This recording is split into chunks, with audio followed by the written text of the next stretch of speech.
Hi guys, welcome back to Solution Lab. Here we bring you all kinds of solutions, whether it's a fast fix or an in-depth tutorial.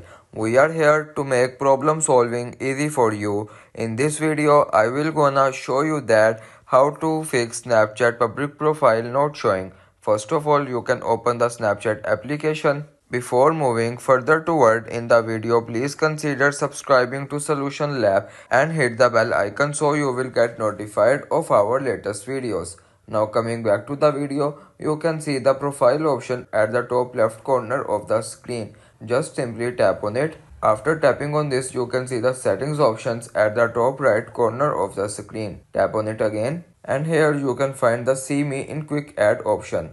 After finding the option, you can enable this option. Make sure that this option is enabled. After enable this option, you can go back and here you can see your public profile here.